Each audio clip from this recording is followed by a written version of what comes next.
You're watching iRacing on the Ghostfire Media Network.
Good evening, everyone, and welcome to Sin City for the first of the round of 12 for the AOLL Cup Series.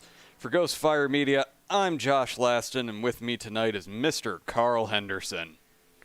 Hey, man, I'm happy to be here. I love Vegas. This is the location of my first win in the TNT Series. I love running here, and I think it produces really great racing. It's definitely going to be an amazing race tonight. We have 133 laps, and one of the biggest things that we may get to see a lot of tonight is full throttle racing. If you really want to, these cars and the setup that they have tonight, you can pin that gas down to the floor and just go. Yeah, well, you know, I actually haven't gotten to run any laps recently in the Cup car, so I'm going to ask you, because I know you ran practice. With tire fall off, I mean, I know you can go full throttle for a little while. Are you able to go full throttle even late in a run? So, if you absolutely need to and you don't go full bore from the beginning, a certain little bird out there that's racing tonight, it taught me how to do it in practice. And if you feather the throttle through the turns to about 75% basically the whole time, you'll have enough tire for when you need it to go full bore. Well, that's exciting right there. Should be for some really fun racing. And as you got there, it's a three-stop race. Could be more, though, if we have cautions. We'll have to see. And that's definitely going to play into tonight because these guys only get 4 sets of tires, so it's probably going to require just a little bit of extra work out there, as we're going to go ahead and we're going to watch Justin Anderson, who right now is in third, but he's the only one who's set a lap. And right now, Jason Swan actually is our pole sitter, and it's just going to keep changing on me throughout this whole process. But we're seeing people close in on the 30-second mark, and that's not even in the draft. Yeah, I mean, that's a fast lap time. And, of course, you know, these guys in qualifying are pushing it a lot harder than they are likely during the race. And we just had Justin Anderson move to the top of the board and Marshall Hall right behind him. And Justin Anderson may be that little birdie that taught me how to run this. Just so him and his teammates could have an extra person to try to battle with. And you know what? It was a lot of fun. It was a lot of fun running in a pack tonight.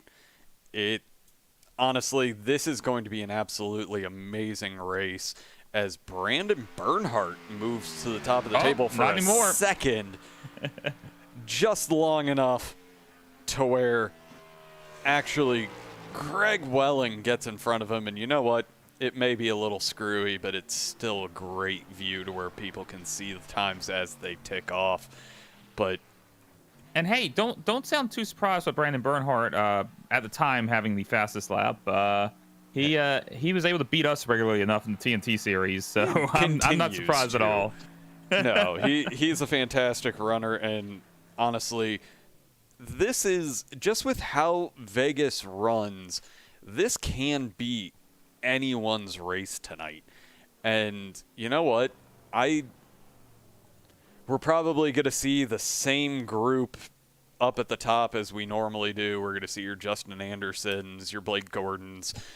But the one thing that we are missing tonight is Mr. Josh Hanner. Yeah, it's a real unfortunate turn of events for him.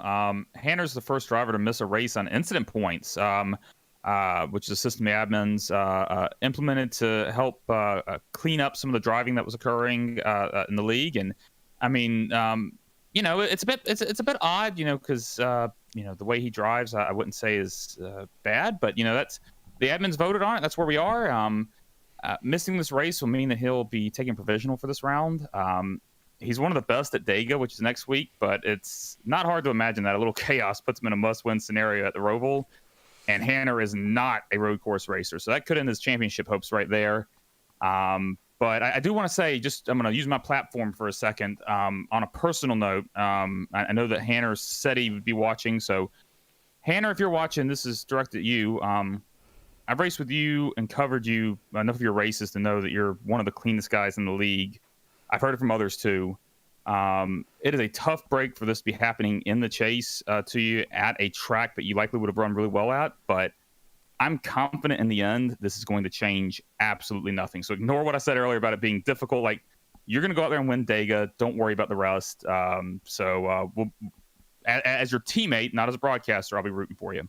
Well, and honestly, that's kind of why I'll give you your soapbox for a few moments. But right now, we've only got 4 seconds left in qualifying, and we are actually done.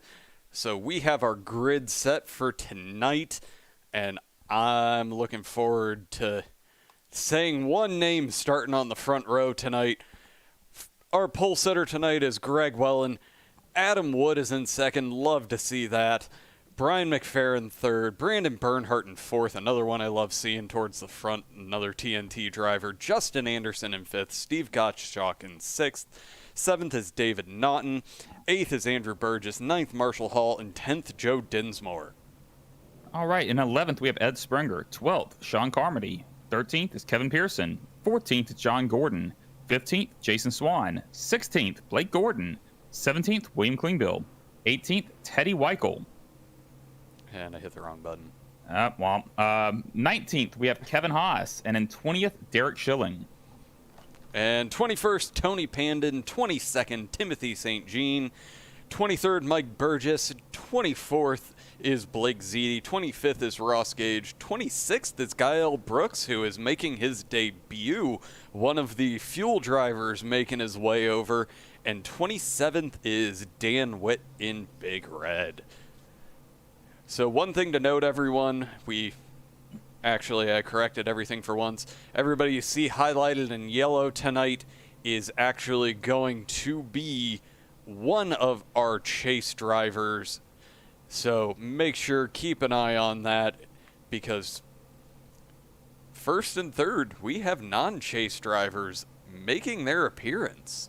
Yeah, and honestly, a shocker right now is Blake Gordon in 16th. Or is he 14th? Whatever he is right now, because he's 16th. My timing scoring was showing something different than on the. Oh, sorry, that's John Gordon in 14th. So they'll be stacked up right there. But maybe Blake just wanted to run behind his dad for a little bit. We'll see. Well, and there's a reasonable chance that it's only going to be just a little bit, and that's not a knock against Jordan. It's just John. Jordan. I just kind of put John and Gordon together in one word. But nothing against him. It's just Blake is that good. All right. Well, we are rolling here. I've got my fingers crossed. I'm hoping for a good one here tonight. I think there is, a lot of times on the short tracks we'll have a lot of cautions. It's hard to avoid with net code and all of that, but at these bigger, mile and a halfs, we've had some of our best racing. So I'm fingers crossed. I think we're gonna have a good one tonight. Well, and the fact that running in a pack on Thursday night with these guys only managed to get about 37 laps to the tank, it's gonna be a 3-stopper no matter what. And like we said at the top, cautions are going to cause some very interesting situations with tires. I'm not even going to think about cautions. I've got faith in these guys. I think we're going to go caution free tonight. I'm gonna hope for you, but with how fast this track is, I'm hopeful we do, but the realist in me, unless we can get single file pretty quickly, we're gonna start seeing it. But the pace car is about to be peeling off, and we're ready to go green flag racing, and Greg Welland's gonna lead us to the start. Have the preferred line on the inside, and they are green, and we are going. As not really that great of a jump to where Mr. Adam Wood is gonna hold his own, and he's gonna actually get his nose out in front of Greg Welland, if only for a moment. But once we hit turns 3 and 4, him having that outside line is gonna be preferable. He's gonna get a great run down the front stretch and should be able to make the pass. As we can see, he's really getting himself out in front and trying to hold off Brandon Bernhardt, who goes a little bit wide right there, and we have chaos in the back. Yeah, I was watching a little bit further back in the field on that restart, and Joe Densmore had a very large gap in front of him heading into the start, and then kind of tightened up right before the green, and it caused a little bit of checkup on the outside lane, and I'm not sure if that was related or not. Well, let's see. Derek Schilling was the first person to show up here for me, and it looks like he tags it back at John Gordon. Let's take a quick look there, as John Gordon just gets loose coming out of the corner. Did he get loose or did he get tight? That was a weird-looking wreck. Let's go from the roll bar there to see kind of what happens. It looked like he was oh, no, he got loose. You're right. He got loose and then compensated for it. Yeah, if you didn't spend much time running in the draft and practice, that's going to definitely cause, once you're up to speed, there to be a little bit of an issue trying to get used to everything that's going on there. And that ended up collecting Tony Pandon, William Klingbeil, Kevin Haas, Derek Schilling, John Gordon, Teddy Weichel, Mike Burgess, Teddy Weichel, Gael Brooks. I mean, and assuming that some of these guys didn't just choose to pit, I didn't catch everyone actually in, but those are the people that are pitting right now. And Greg Welland just set the fastest lap of the race at 1 minute and 4 seconds. That's over double what he set in qualifying. Well, I'm now going to say that's the last caution. We're going to go caution free from here. They had to get some of the jitters out of the system, but here we go. When this pace car does peel off, I think we are going to stay green flag from there. These guys are going to be A-okay. I think you're now officially kidding yourself. No, I genuinely think this is one of those tracks where it can produce really good racing if everybody's willing to work with each other, and give each other extra room, patience. I think where you see incidents, in these kind of races is when guys try to push it too hard. So be patient. Let your car come to you. I think we're going to be A-okay. Well, I'll try to share your optimism. But I figure if I keep saying it, I'll start to believe it. Well, sometimes repetition is all you need there. But we are 4 laps in, and we haven't had anything without the pace car on it. Yep. We have not had a full green flag lap yet, so we'll see what happens. I'm, as I mentioned, I'm optimistic. So and I don't know why, but my timing and scoring is currently showing Timothy St. Jean in the lead. Mine is too. Mine is showing the exact same thing. I am not sure what is happening there, because he's on pit road. I'm gonna actually just pull up and see if he got like a wave around or something. Well, is there a chance? Let's go ahead and take a look. He's right at that spot. Oh, could it be maybe he towed? He towed there and it is. teleported him there. That was one of the most bizarre things I've seen. And he is Really, really weird. He's back off and moving before the pace car comes around, and I would assume the lights are about to shut off on us, and they are, so we are about to get lined back up outside of that group from 14th on back. Seen very little movement at this point. Well, they didn't have much time. Blake Gordon's up 3 spots, though, but hey, look at the beneficiaries of that incident earlier. Ross Gage and Gael Brooks up 9 spots. I'm wondering if Gael decided to go ahead, get the pit in, not necessarily take anything. No, his pit lane time was 5 seconds. He got fueled where he's got that extra lap or so. That's strategic. Yep. A little strategery there. And as we are entering turn 3, getting ourselves ready to go back, green flag racing. We're going to do this from the blimp. I like the blimp. A little too much, but gets to show the entire field as we see Blake Gordon there in his not a Taco Bell car, working to get the tires a little bit warmer. And we are going to see the pace car peel off, and we'll see when Greg Wellen decides to get his jump. And he's waiting a long time, and there he goes. He's off, and he's going to probably get a good 2-car length lead over Adam Wood just from that.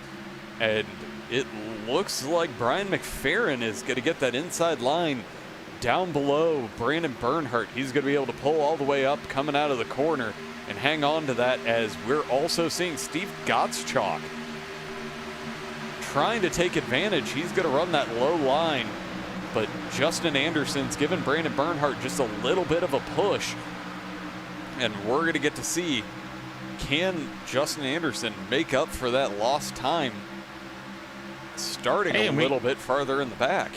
And we completed a green flag lap there. Yay, as Justin Anderson is actually making a great move down below, trying to get around his teammate. Yeah, and I'm watching, Blake Gordon also cutting through the field.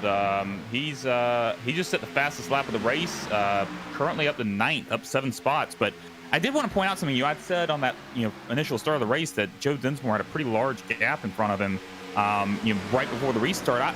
I was looking at that restart there, and there were a lot of large gaps between cars, which was a little puzzling to me.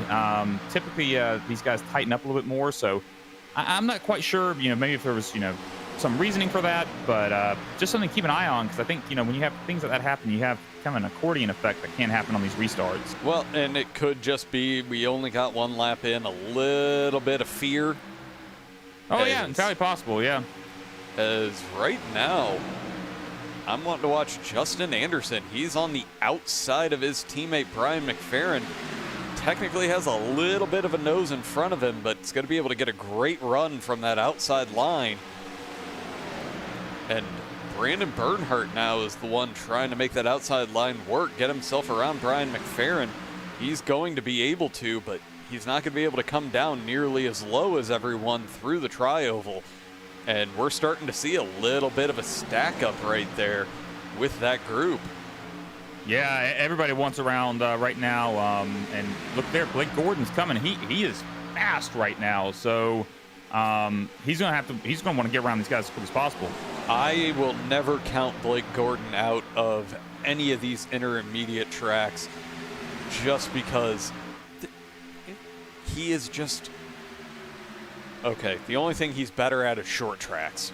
Well, I was about to say, I mean, road courses as well. I wouldn't count him out anywhere except for super speedways, which is, just embarrassing for him. Well, I mean, every alien has to have its own flaw, because otherwise how can you defeat him? Super speedways are Blake Gordon's kryptonite. You heard it here first. Well, if you watch any of the Ghostfire Media broadcasts, that has a tendency to be where he ends up having his major issues. Oh, and he's 3 wide. They're taking a 3 wide through the tri-oval. And contact there with Gottschalk and McFerrin. And that almost collects Blake Gordon, who is running that top line, trying to get as much speed as he can. He's getting a little bit of a help there from Joe Densmore, but these guys are going hard to start this race. And McFerrin just had another issue there, went down, touched the one car, and shot up, and that lost him a lot of positions. I haven't seen Marshall Hall on the track for quite some time. It's another nice person to see back out here. Yeah, I was surprised to see him out there. It's good to see him. But right now, Brian McFerrin's kind of dropping like a rock at this point. And now he's in the clutches of Sean Carmody, and as his teammate Kevin Pearson also gets around him. But I want to jump all the way up to the front here as these guys, Greg Wellen and Justin Anderson, seem to be loving all the action that's going on behind them. They're just going to comfortably sit there and run away because now the target for Steve Gottschalk is Adam Wood. Yeah, I wouldn't get too comfortable right now, though, because Blake Gordon is coming in a hurry. I mean, I'm serious. His lap times are so much faster, and I don't know if he's burning up his tires or what, but he is just flying through the field right now. Well, and to make it even better, we got to see on the backstretch, he went from the top at the wall all the way down to the stripe on the bottom just to get around Steve Gottschalk. He made it stick, but now he's got his teammate Brandon Bernhardt to get around as Steve Gottschalk's trying to fight back on the inside. Yeah, he had a little bit of an issue there. I'm not sure if he got loose or what, but he kind of washed up the track, and Gottschalk was able to get his nose in there. But right now, with Blake forcing Steve Gottschalk, and I clicked on the wrong person as usual, with these two running side by side, Blake is forcing Steve to use a lot more tire than he probably wants to at this point in the stint. And Joe Densmore is doing everything he can to give him that little nudge to get him up front, but Blake is passed without too much of an issue, and now he's going to try to suck up to his teammate, Brandon Bernhardt, and use whatever kind of draft he can get from there. Yeah, I mean, I think, obviously in drafting range right now, about a third of 3/10 of a second behind. And actually, you're probably getting a little bit of a draft from Adam Wood there as well, just kind of grabbing both of them. And yeah, I think Blake's the car to beat right now. I mean, his lap time this last lap was a 29.74, and that was while he was trying to pass someone, and the leader was a 30.04. So well, as we go on board with him, he's right on the bumper. Brandon Bernhardt just probably waiting to strike as we keep seeing him drop down low. Brandon is running that higher line. Well, and Brandon kept saying he wanted to see more roll bar cameras. Well, there you go. We just gave you a roll bar camera of you getting passed. And right now, Blake Gordon has made his way up 12 spots to get himself up into fourth as Brandon Bernhardt tries to cross him over and gets his nose in front. It's almost like Blake may have taught him that move. Yeah, I bet Team Chat might be a little spicy right now. Not like anger, but probably a little trash talking. If they're anything like CCR, they're probably a little bit of trash talking there. I would guess that it's a little bit of silence right now, just from focus and not wanting to flip the proverbial bird. Oh, well, they drive very differently than me then. Because right now, Brandon Bernhardt is actually fighting with Steve Gottschalk, and Brandon has not been running that low line tonight. And that's making it to where he may not have the experience there, as he's going to lose 2 places right now, to where Joe Densmore has a great run on him, and Andrew Burgess also takes advantage, and Brandon's back up on that high line where he seemed most comfortable earlier in the race. Yeah, I was going to say that crossover move he tried to pull on Blake Gordon probably hurt him more than anything, because he was not working well on that bottom line. No, and honestly, with him running that top groove, we're a little over halfway through this stint. He should end up being caution is out. I have no idea why. Perhaps Jason Swan, I think, is involved. It's not showing up on my tracker, but he started dropping like a rock. Well, let's see where the first of those was and head that direction. And see if we can figure out what's going on here. Am I missing something? Yeah, I'm not seeing much here. I'm gonna see if I can. Let's go to Jason the booth. Swan definitely has damage. He got rear-ended, I believe. Yeah, I was gonna say he's on the inside there, so let's do it the very hard way with a little bit of reverse, which these cars don't do very well in. All right, let's take a look here. So who's that he got behind? He's got behind him there. Is that Dan Witt? No.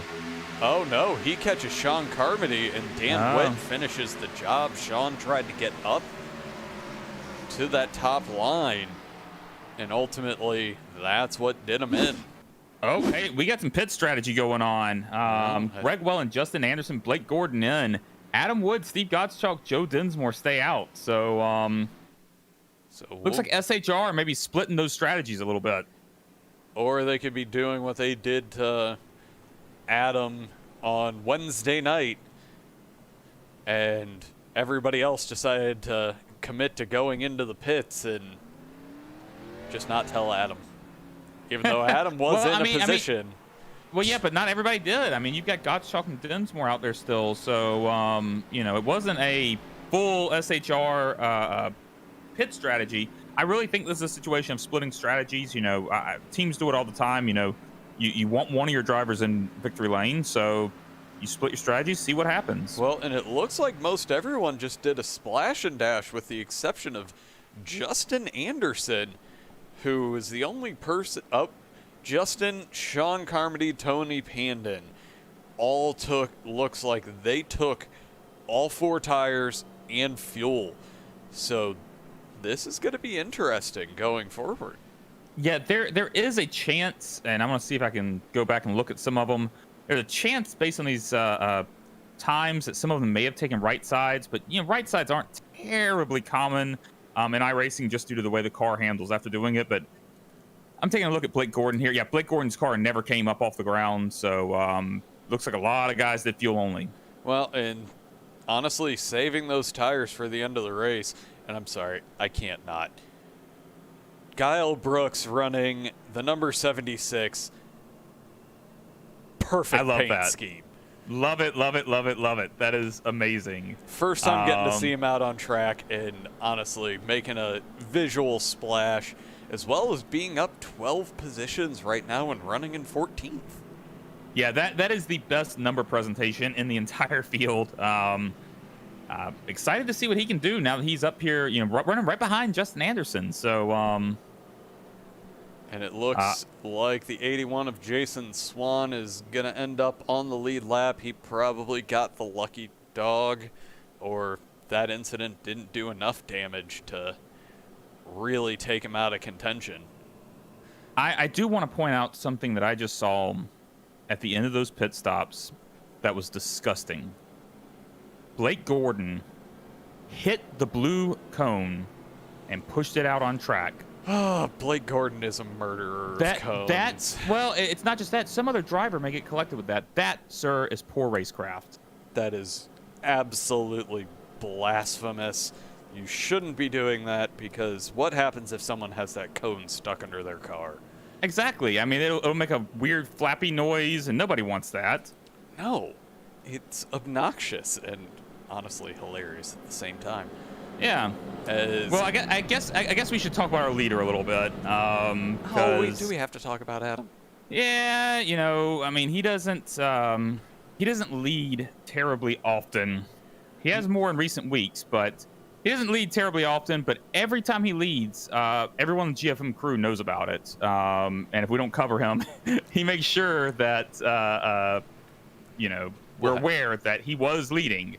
I know, but right now, despite the fact that we have had a few cautions, he's probably only got a maximum of 15 more laps in the tank. Yeah, it's a risk. It's a calculated risk at this point, because if we're looking at the law of averages, we're going to have another one before he needs fuel. Maybe. That's you know, that stint there was very long. Essentially the entire race, since that first stint really didn't count. I don't know. I wouldn't have stayed out, but hey, you got to shoot your shot. I will agree with that. And there's nothing quite like those bonus points to get you through to the next round. As the pace car is off, Adam Wood is off and gets a great jump to where he's going to be able to comfortably run his line going into 1 and 2 very comfortably. He's got a good 4-car length lead. We are already 3 wide. Blake Gordon, Greg Wellen, and Derek Schilling. No incident. They get through it cleanly, but on those restarts, the 3 wide always makes me really nervous. These guys haven't really gotten settled in with their cars yet, and you never know what's going to happen. Almost went 3 wide again with Greg Wellen and Blake Gordon, but Greg Wellen decides thinks better of it. But right now, we're following in single file through most of the pack, except for now we've got Justin Anderson, proving us wrong, as Justin Anderson gets a low line, gets around both Blake Gordon and Ross Gage in a great move to take over 7th place, which is still 2 spots back, but now he's running with his best buddy, Blake Gordon. No, he's not. He's passing Ed Springer. Wow. Kevin Pearson. He is just fast with those fresh tires. Yeah, what did he take? Yeah, he did take tires. You're right. So he's one of the guys that, that explains why he was able to shoot around everyone. That's exceptional. I'll tell you what, it was pretty awesome seeing Ross Gage hold off Blake Gordon there for so long. We don't talk about Ross a lot, but he was battling with Blake Gordon there. But Justin Anderson, Adam Wood isn't going to be leading too many more laps here, as Justin Anderson now officially has Steve Gottschalk passed. Adam maybe has 2 more turns. I don't think it's going to be that much. It might be right here. Well, these are 2 turns. Well, that's a good point. Adam's going to get a good run coming out, but he's not going to be able to keep it in front of Justin Anderson. Justin Anderson made, I'm going to say at this point, the absolute right call, because there is not a single person behind him for 15 positions on fresh tires. He was that last lap, keeping in mind that he was passing cars, he was a half second faster than the other people around him. Now they do have the advantage of the draft a little bit. Well, for a little while, until he pulls away from him. We'll have to see if he can. To where right now the gap is a half a second and ever increasing. So, whatever. Justin's running away with it. Let's go back through the field. Yeah, well, one thing I do want to say about Justin. Blake Gordon now. Last thing I want to say about Justin is I am surprised that he's not running a higher line to try to conserve tires a little bit. But hey, he probably knows more about this than I do, so go for it, man. He knows more than I do, because all I know is what he taught me. And in all honesty, the fall off we've seen, just from how quickly he got up to the front of the pack, it's significant, but I don't think it's going to be significant enough that any of these guys right now are really beating themselves up over the fact that they didn't take 4 tires. Because we got a long race. Even if we go green flag the rest of the way, everybody is going to be pitting around the same time. And if we have a late caution, they're going to have an extra set. Well, yeah. I'm trying. How many sets do we have here? We've got, or I guess same everywhere, but it's. I do believe it's 4 extra sets. I can't find it. Normally I can't. Oh, there it is. Four. So it's 3 extra sets actually. Oh. So 4 total sets. But honestly, you got to think. That could end up, if we end up having a lot of cautions at the end of the race, that could end up being a factor. Justin's pulling away now, though. He's got a 1.5-second lead. I think he's in. I think it's a great strategy. I think he made the right call. So as long as he can keep that up, and if they do have green flag stops, I mean, he's got a comfortable lead. Well, and right now, we're seeing Blake Gordon fighting with someone we don't normally talk too much about fighting with Blake Gordon. Ed Springer is holding him off, but he's about to become an Endeavor sandwich right here. As Sean Carmody gets that low line, gets a great run, and Ed is kind of flailing a little bit there, trying to figure out where to go, because right now Greg Welland's joining the party, giving Blake Gordon just a little bit of a push down this backstretch, which he hasn't had for a little while, and that should give him the nose over Sean Carmody. Once we hit... Ed was flopping like a whale there.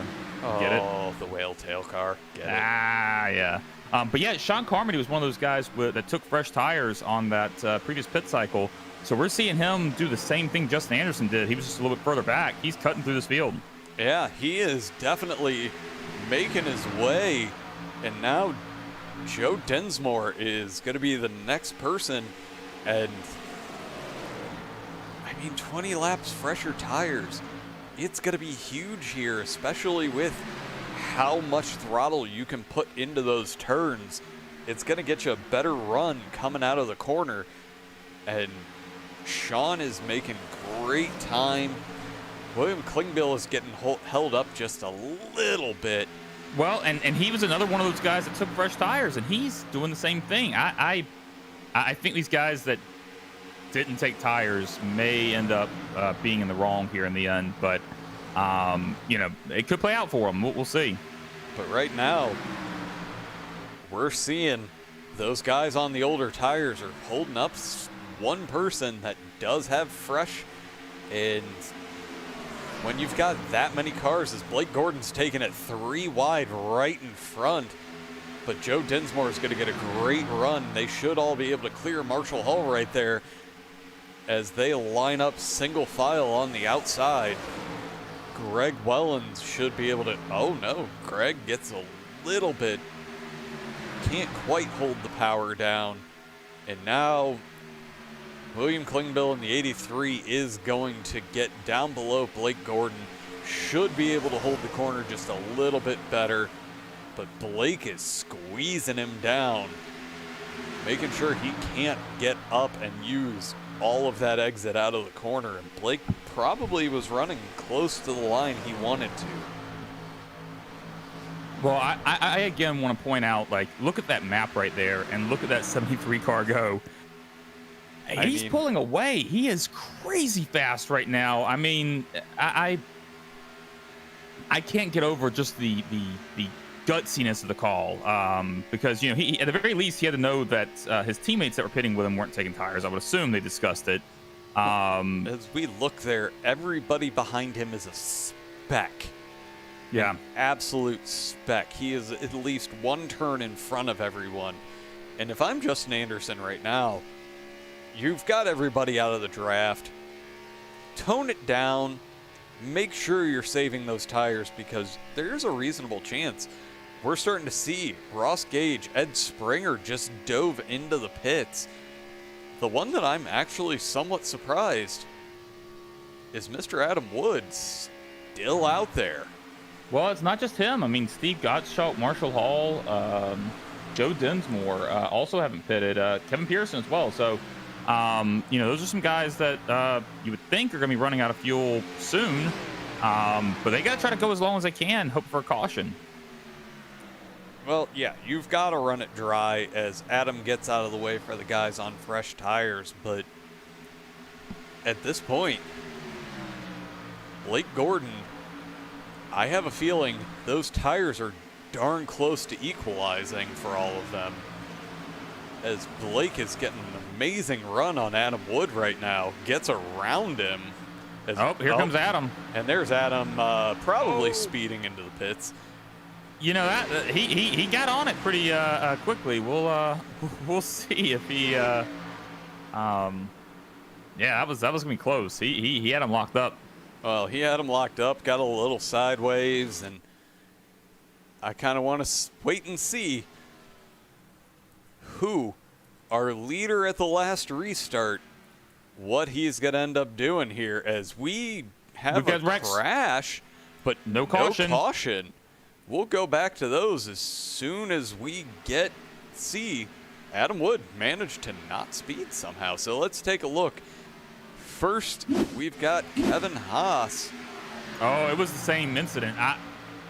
Another one that I am shocked did not bring out a caution. I cannot believe it. Was Blake it. Ziti, but that ends up down below the line, so we aren't going to see anything from iRacing for that. Oh, Blake Ziti just tries to get up. His spotter must have missed that call, gets into Teddy Weichel, and goes around. Yeah, that's you know, and I'm aware of why iRacing didn't throw a caution. I'm just I think that's pretty stupid. I will fully agree with that. That honestly, that's something NASCAR would have pulled out a caution for, but iRacing's iRacing. It depends. Is Dale Earnhardt Jr. leading the race? Because if he is, then no caution. Well, I mean, there are favorites played. I know that there are in NASCAR, but they got to make it interesting. And honestly, a caution would make this real interesting. I don't want a caution. I picked Justin Anderson as my winner pick, and I wasn't there Friday, so I didn't get to pick anybody. I want to see this go green. I think pit strategies when it stays green are really intriguing, way more intriguing than caution pit strategies. Well, I mean, we need a Blake caution. Well, we don't. Blake needs a Blake caution, but he might not. We'll see. There's only one way to find out, and that's if we stay green and see if his strategy ends up working out. Well, right now, the battle that we're going to focus on is the top three drivers are ones that took tires on that last stop, and it's Sean Carmody and William Klingbill, as Sean is showing some speed here, but William was right up on him for a few moments there. He's dropping back now. I think he's probably just looking to conserve a little bit, but he's also dropping all the way down to the line, so he's looking to get that run coming out of 2, get himself back up to that bumper. But I think at this point, all of the work they had to put in to get themselves to where they are may have been a massive detriment to those good years. Yeah, I mean, you know, the more cars you have to pass, the harder it's going to be on your tires. And, you know, because you can't always run the line that you want to run when you're passing cars. So, yeah, without a doubt, those guys probably burned up some more of their tires than Justin Anderson, who we also know. I mean, Justin Anderson's really skilled at saving his tires. So I think that, you know, I'm looking at the gaps right now. I mean, they've been holding pretty steady with Justin for the most part, but they aren't gaining. No, but I do want to jump back as the battle for 4th right now is heating up to where it was just Blake Gordon and Greg Wellen, but Tony Pandon, he's not that far back, and any kind of side-by-side action from these two should bring him right into the mix, with David Naughton also just there, and Kyle Brooks has also just sat there, joined the party, and up 18 spots. I mean, we've seen him in, well, you've been on track with him in Fuel. I've seen him. Oh, you've been on track a couple times with him. A couple times. Yeah, luckily, I haven't had any run-ins with him. Yeah. Well, since the Sportsman series, that was a completely different world. Yeah, that's different. Because the Arcos they're a beast to tame, as Blake Gordon goes very high there. I wonder if that's a tire conservation thing. I'm not sure if it's tire conservation or if he's maybe just trying to get a good run or what, but. Or it could be fuel conservation because, well, that would require him to, you know, be in the draft the whole time, but well, and he's then working also, on getting a run. I have a hard time imagining Blake ever going slow, slower than he can. I don't think fuel conservation is really very often on Blake Gordon's mind. Well, especially in this league running 65% fuel, we really don't get runs long enough to where tire conservation is all that big of a deal, because honestly, these guys can push a lot harder than the guys in the actual Cup cars, because the tire wear does not map to the same amount of fuel. Right. Yeah. I we're think seeing three wide. Right back there. That's Adam Wood, who is actually a lap down due to a pit stop. Coming out and running hard, trying to get himself back up onto the lead lap. Well, and he did take tires, which is expected at that point, and so he's going to be fast. It's just, he's got to get that lap back before a caution comes out. If a caution comes out, because we have actually made it quite some time without a caution. It was roughly lap 22. I had faith in these guys. I believed in them, and I know. We were talking before the race, and you were saying you were telling me before we started broadcasting, like, I think these guys are awful, and I could handle I could beat all of them, and if I wasn't broadcasting, I was like, no, these guys are pretty good, and they're showing it tonight. Only part of what you said was true, and most of it's because it happened off of the broadcast. Yeah, well, we'll leave that one to your imaginations. But no, in all honesty, Adam Wood was part of the Steel Horse Racing. They did not pit until lap 42, and they are 16th, 17th, and 18th right now, but making their way back up to get themselves on the lead lap. I'm just curious how much time they're going to be able to make up, because honestly, we're seeing Justin Anderson's on lap 34, and if my calculations are correct, they're maybe going to be able to get 38 green flag laps in. Yeah, I mean, right now I'm looking at Adam Wood. He's got to make up about 8 seconds right now to catch our leader, who actually just had a lap time. It's about a quarter of a second slower. So I'm not sure he's going to get around him before Justin Anderson pits, but I mean, that's still essentially, just means he has to pass someone even closer to him. So that works out as well. Well, and the undercut here is not, as we're seeing, it's not all that significant, because, Adam Wood right now is only about a quarter of a second off. Well, no, he's closer to half a second at this point.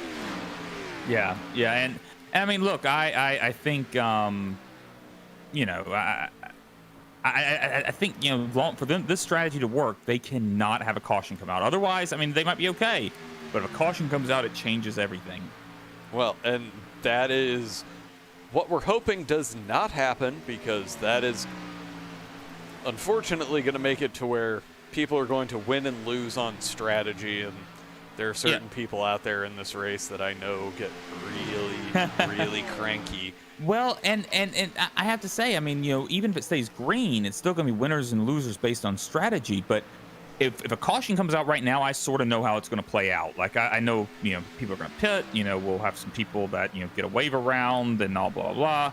But if it stays green, I don't know how it's going to work out. Like, depending on where the pit cycles fall, like, I genuinely don't have a clue how, how to shake out by the end. Well, as we're going to go ahead and jump up, look at our leader, Justin Anderson. Quite literally, the only person that Adam Wood, who is the first car a lap down, has to get around is Justin Anderson. But it's a big old gap right now. He's got his job cut out for him. But right now, Justin Anderson is diving into the pits. So we're about to have a whole bunch of guys on the lead lap, but where it's going to be fun to see, and we've also got Klingbeil coming in as well, but Sean Carmody stays out, so Sean Carmody takes over the lead, but we are going to quickly jump back to see. I'm going to watch Adam Wood here to where we can see where Justin Anderson ends up blending out. in comparison, as Justin Anderson, he's going to be back, as he's still in his pit stall. And he's just now coming out, so effectively, once we start seeing all these pit stops cycle through, Adam Wood is going to be our leader.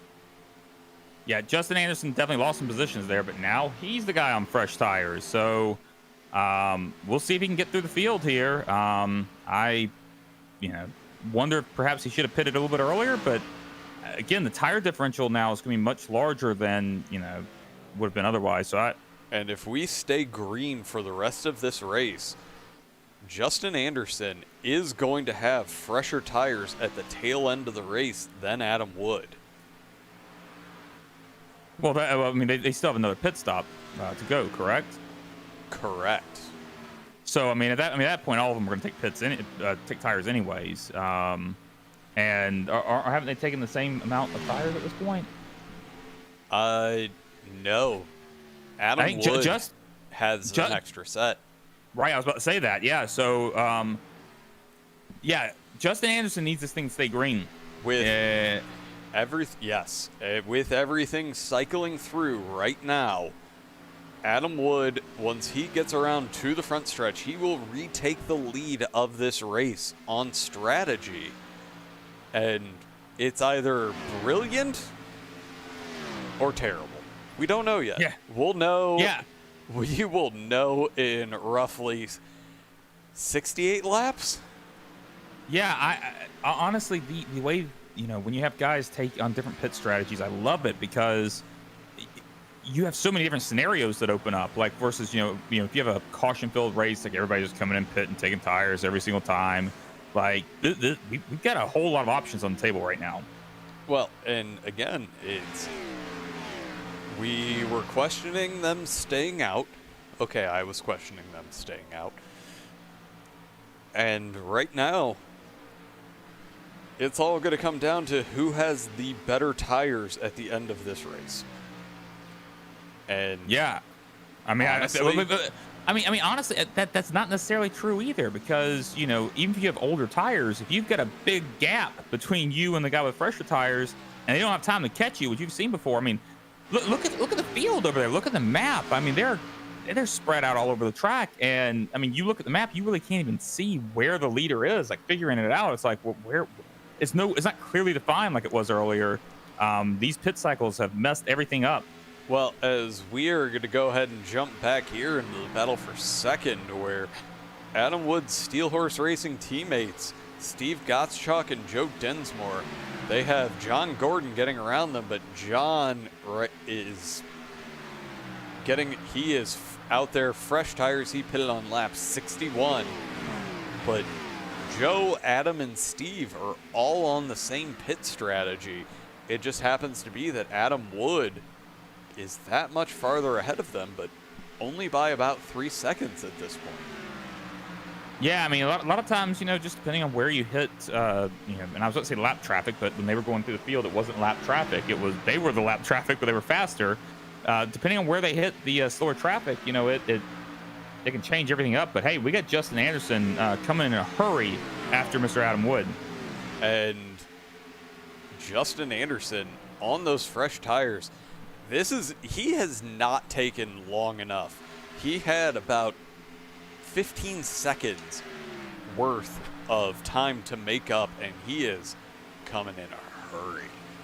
Yeah, and I just saw Adam Wood possibly having some connection issues. He was blinking in and out a little bit, so we'll see if that has a factor on anything. It seems to have stabilized for now. Well, hopefully for Adam that military internet is going to do him well.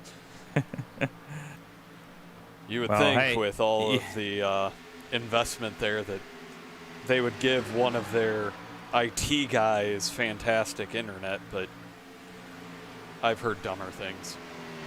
Yeah. But right now, Justin Anderson has closed the gap from 3 seconds down to 1. As we can actually see as they go by the cameras, Justin has Timothy St. Jean in between them, but the next car in front of him is Adam Wood. Yeah, I mean, I think, looking at lap times, there shouldn't be an issue here. I mean, this last lap, Justin Anderson was a full second faster than his teammate Adam Wood. And he's coming in a hurry, and yeah, that Adam's a sitting duck. He is going to lose this position very quickly. He's not just a sitting duck. He's like an ornamental concrete duck. Like he is not moving compared to Justin Anderson. He's a decoy. Yeah. that was more what I was thinking. Yeah. But right now, both of them are below Blake Ziti, and Justin's trying to push him around, and Justin's just taking that low line on those fresh tires. Well, I think that was Adam Wood being a good teammate there. Rose up the track a little bit, let him by. And honestly, if Adam is nothing, he is a gentleman. And he's just going to sit there and watch his teammate, and we'll just, from the roll bar, just watch him sail off into the distance. So are we just using the roll bar camera tonight just to be like, hey, look at how bad you suck? I'm not sure when we used it earlier. That he's that terrible. He has been at the lead of this race on merit. He qualified second. It's just tires are making a much bigger difference than I anticipated. And based on, where the next pit cycles fall, whether or not we have a caution, this still may work out for Adam Wood. He does have an extra set of tires versus Justin Anderson. I want to come here and stay on the roll bar as Greg Wellen, on much fresher tires, gets around Joe Densmore, has Steve Gottschalk right in front of him, and we're just going to watch that 91 disappear. We'll go to another camera and just... Yeah, with the difference in these strategies, it's probably very frustrating for these guys, but they have to remember the difference in tires is 21 laps. Yeah, and I mean, Greg Wellen has slightly fresher tires than even our leader Justin Anderson, but a sizable gap to make up. It's like 4 seconds. So that'd be a lot to make up with only 2 lap fresher tires, but who knows?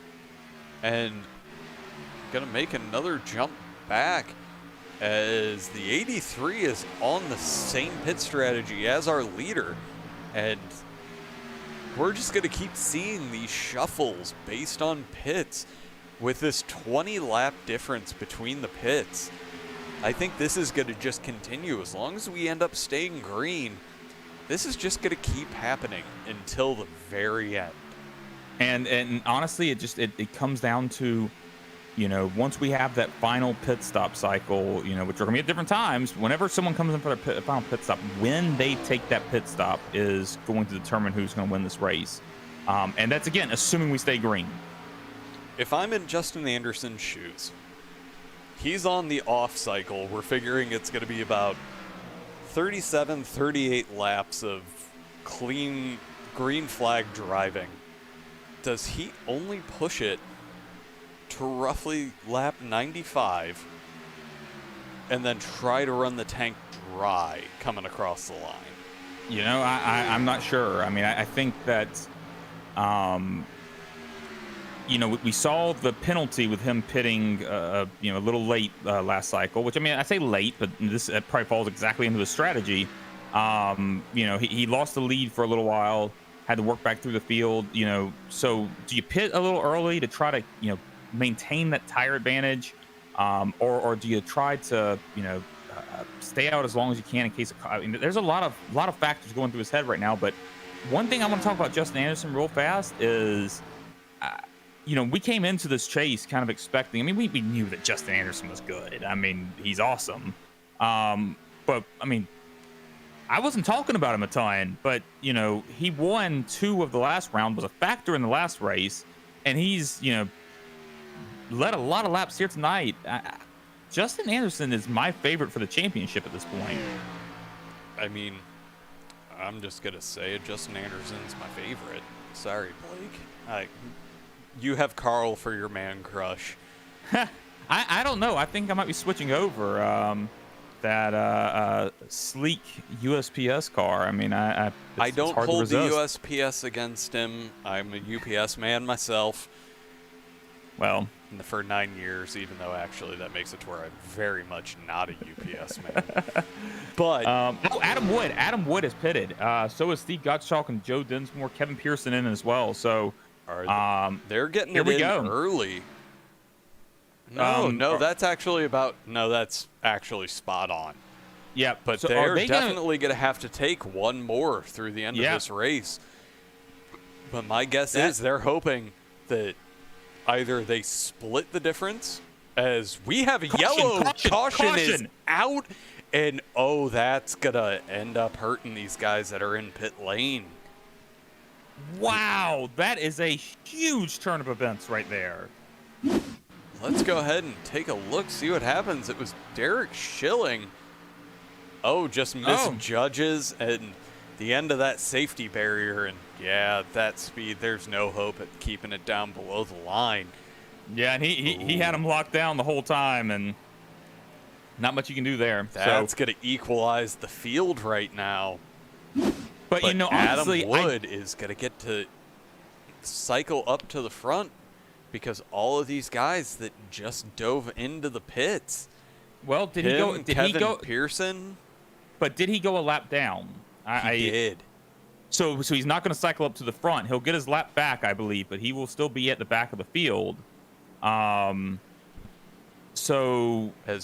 Anderson is a lap ahead, but he's going to cycle to the back of the field. Yeah, that's going to kill his chances. You're talking about Adam Wood. That was the anti-Adam caution right there. Well, yeah, but at the same time, I still don't know if this is that bad for Adam because, sure, everybody's going to pit here. Everybody's going to be on fresh tires. But, and actually, Justin Anderson did not pit. Okay. He did not because he does not have the tires. That's a good point. So that was actually what I was about to say. This could still work out for Adam, because cautions breed cautions. Well, also, everyone still needs one more pit stop. Yeah, but I assume that's why Justin Anderson. So that caution hurt Justin Anderson more than anybody at this point, I think, because he is forced to stay out. These guys actually may not get their lap back here because they would only still in front. Because he stayed out. The only way they get a lap back is if they were between the pace car and the leaders. That's when you get the wave around, if I'm not mistaken. Well, if Nick Adams were here, he'd correct me, I'm sure. And that may actually have been Justin's strategy. Is right now the people that are with him at the front. It's Ross Gage, who's a lap down. Adam Wood, who's a lap down. And even unless we have a lot of cautions, there's no way these cars are going to make it 50 laps. I think those lap down cars, if I'm not mistaken, are still going to have to cycle to the back when we get to one to go. So that means that Sean Carmody, who just took tires and is on the lead lap, is going to be... let me see if he took tires. I can check. He did not take tires. Greg Wellen did, however. So Greg Wellen is going to be... is going to be restarting third. It should be able to make short work of Justin Anderson. So I'm going back to what I was saying earlier. This did not work out well for Justin Anderson. No, it did not. But it again, did work out well for Greg Wellen, though. It also worked out for Mr. Blake Gordon. It sure did. We haven't talked about him a lot since the beginning of the race, but man, here he is. I'm not going to say Blake caution. I guess I just said it, but we'll leave it alone. I will honestly say everybody still has one more pit left. Yeah, I wish we had a good count of tires at this point. Honestly, we saw it at the beginning. We had one round of green flag stops. Most of these guys at the front, Justin Anderson is the only one that did not take tires. That took tires. Yeah. Sean Carmody did as there well. There were a few that took tires. But I wish I had a count because SDK is supposed to be able to do that. We'll have to look, see if we can figure it out. But tire strategy all over the place right now. I mean, everybody should have at least one more set to go. But That's it. I mean, I would argue that Sean Carmody does not. You think he? Well, he didn't take tires this time. He just took fuel. I'm thinking Greg Wellen, who did not take tires last time. And Justin so Greg Wellen, yeah, it's all over the place. Sorry, folks. Yeah, we're gonna bicker like a married couple in this time frame, but we only have 2 more corners to go, and yeah, I think Justin Anderson right now, he almost had the perfect strategy, but Derek Schilling decided to say, no, Justin, I don't want you to have that win on strategy. And we are about to go green flag and unfortunately watch Justin Anderson drop to the back. And that makes you would me expect sad. that at this point. But his race isn't over. We've seen him do it time and time again.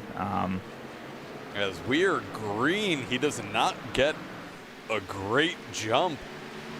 Sean Carmody slots in behind him, as does Blake Gordon, and our top 5 right now are all single file. Yeah, And that outside line did not get going a little bit further back in the field. The 82 of Mike Burgess, I'm not sure if he spun his tires or what, but had a fairly sizable gap, and there was a little bit of a stack up behind him, but we're still green flag. But we're seeing Blake Gordon use those fresh tires. He's going to lead this lap coming out of turn 4, as we're starting to see a little bit of crazy in this front pack here, as Brandon Bernhardt falls back, but he is back up to the front 5 that he was started within. But Justin Anderson, he is just doing everything he can to hold on to the positions as long as he can. But there is Guile Brooks taking over 5th place on the outside over Justin Anderson, fighting hard. And he is actually looking like he's going to be racing towards the front for the win tonight in his debut in the AOL Cup Series. Yeah, he's putting on a show right now. Man, there is some crazy stuff going on. I'm trying to see maybe just behind Adam Wood.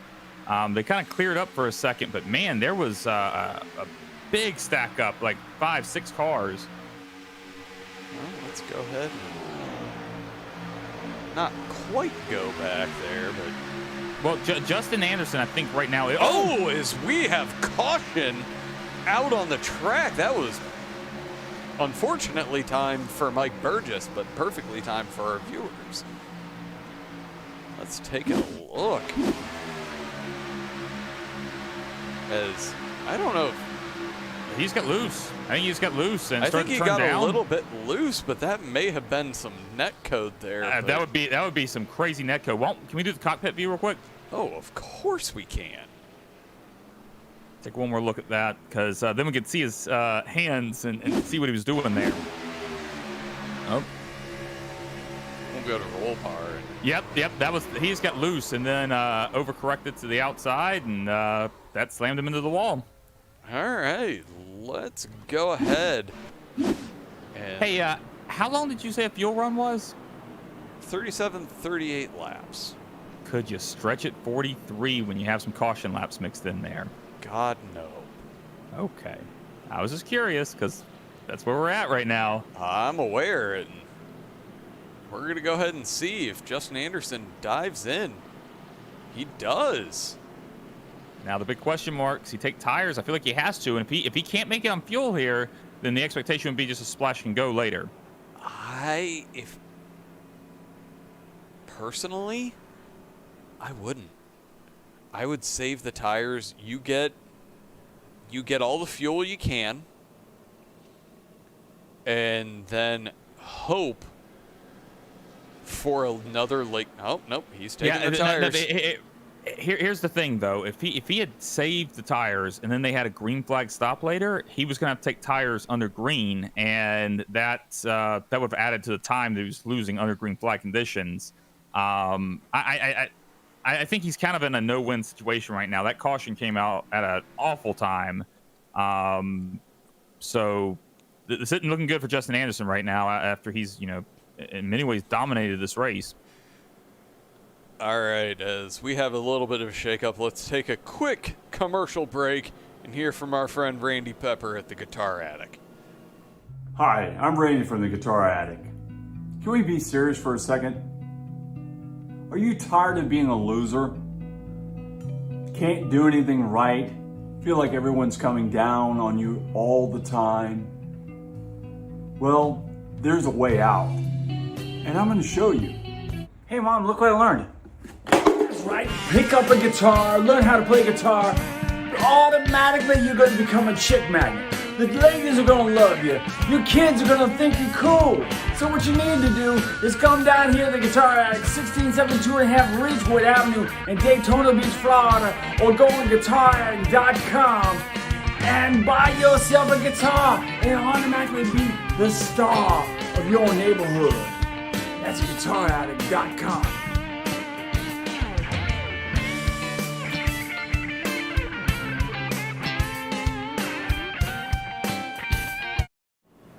And we are back, and it looks like we have a few people still in pit lane. Adam Wood, John Gordon, Ed Springer, Mike Burgess, and Kevin Pearson, as there goes Blake taking out cones.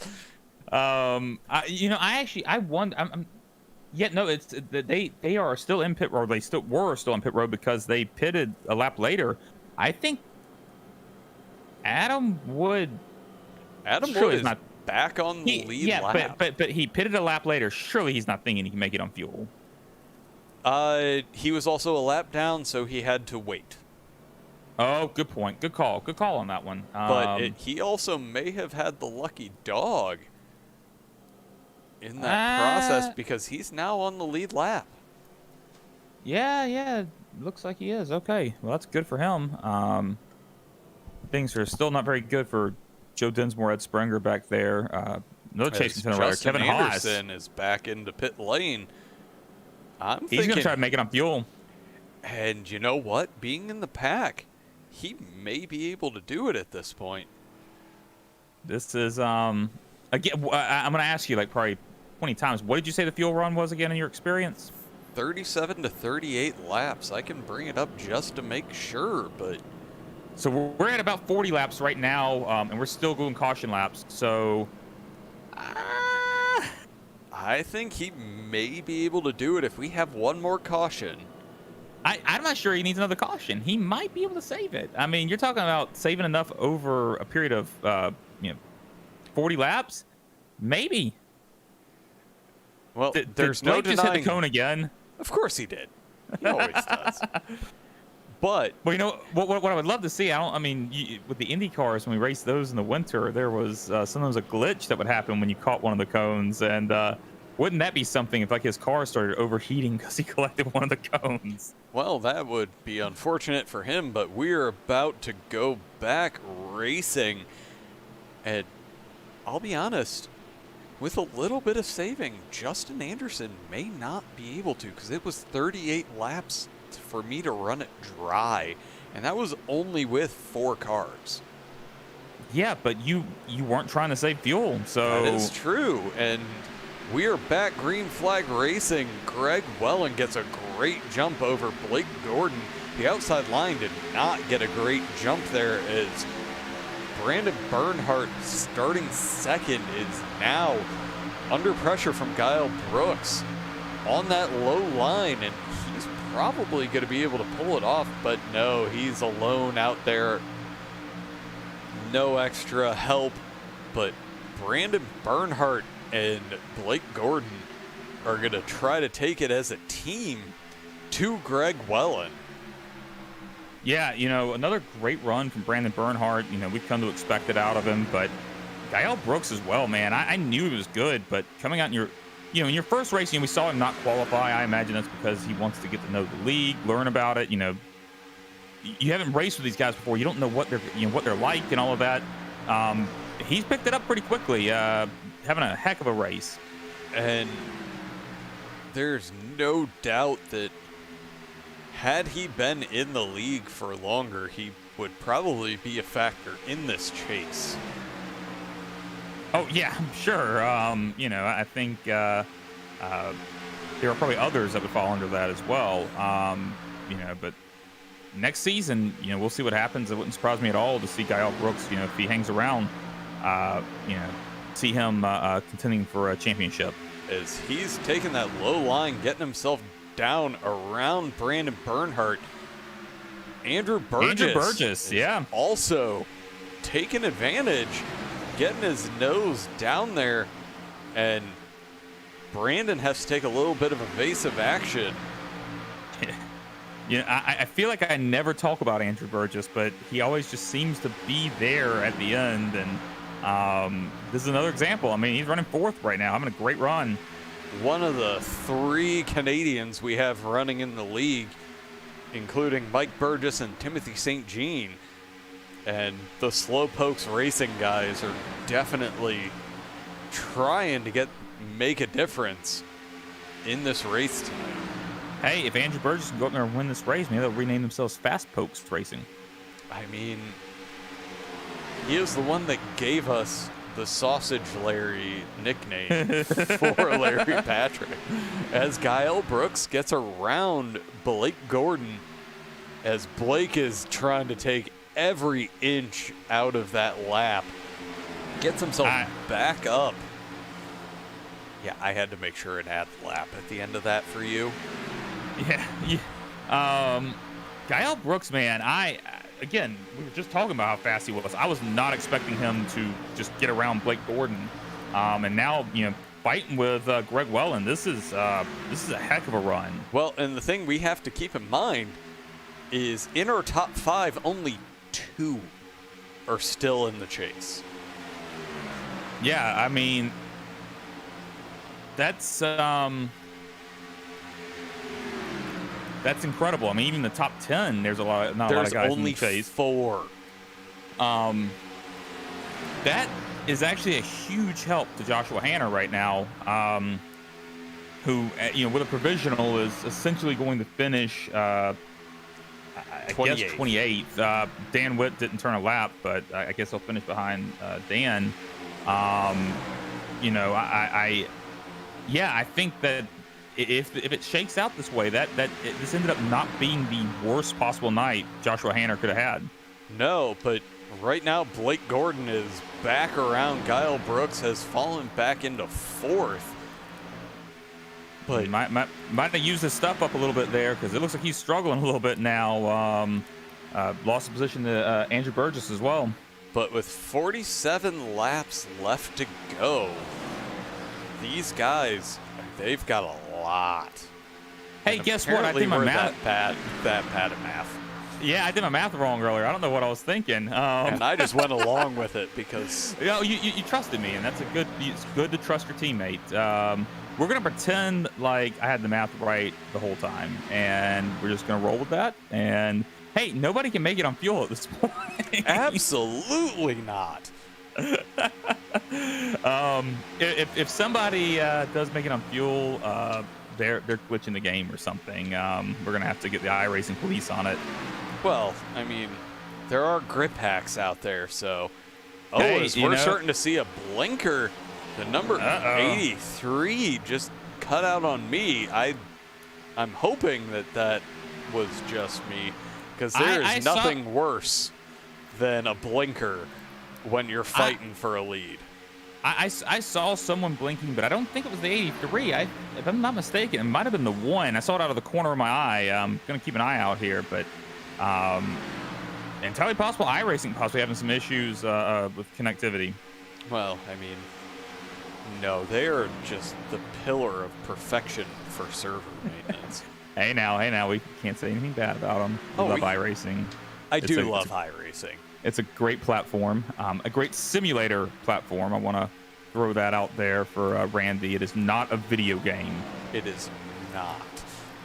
And despite the fact that I still tell everybody that I play a lot of video games, despite the fact that pretty much all I do is iRacing That's fair. these days. So the big question for me now, since we know they can't make it on fuel, and we've known this entire run they couldn't make it on fuel. There was at no point did we ever think they couldn't. They maybe can make it on fuel. That'd be ridiculous. Since they can't make it on fuel, when do you pit? I mean, I assume you wait until the very last moment because you're not going to take tires. You wait till the last moment in case a caution comes out. And yes, absolutely. With the one exception possibly being Justin Anderson. And why is that? The reason why is if it comes out late and everybody has to pit, it's going to cycle the field. It's going to make some very interesting moves. If he pits early, manages to stay on the lead lap, which unlikely, he actually has the opportunity to get himself good track position. Well, I think the big problem is staying on the lead lap there. You know, we look at pit lane time, just pit lane time, and we're looking at, you know, even the fast guys are like, you know, in the 35 seconds, and we're doing 29-second laps. So I don't think you can do a pit here without going a lap down. Well, and unfortunately, with how things are playing out, as we're seeing Greg Welland just start to gap the field because there's a lot of battling going on right behind him, and that's exactly what he wants to see right now. Look at that Fast Pokes racing driver of Andrew Burgess right there. He's working around Blake Gordon right now. Well, and the thing is, it looks like when it comes down to it, oh, that's Kyle Brooks that blinking a little.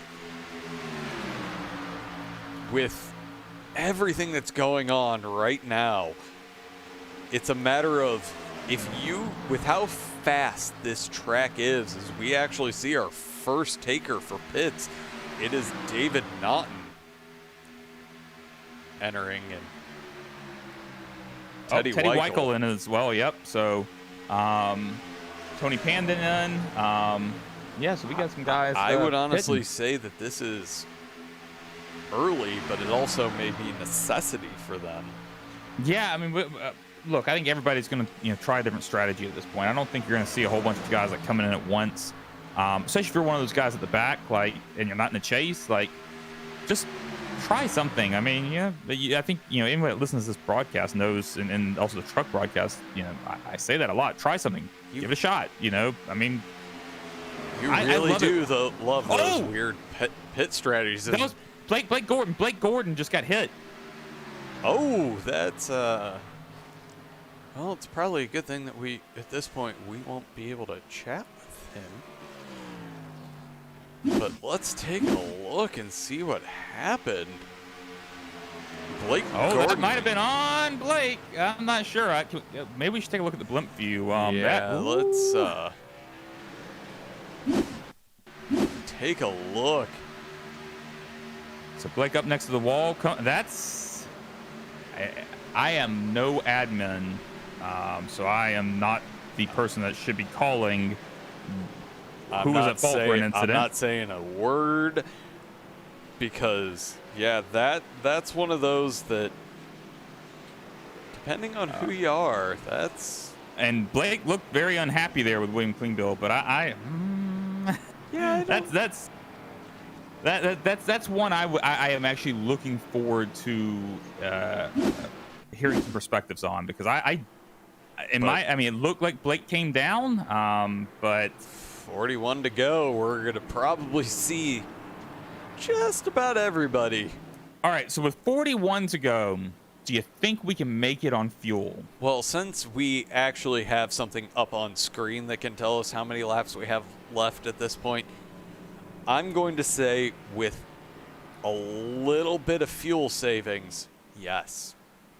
So anybody who wasn't paying attention to what we were saying earlier probably thought that they just rewound the broadcast because we're talking about making it on fuel with 41 to go. But in all honesty, I think this is probably the exact point that it's going to be questionable. But we've talked about it enough. Justin Anderson wins off of pit road because, well, he didn't have tires to change into.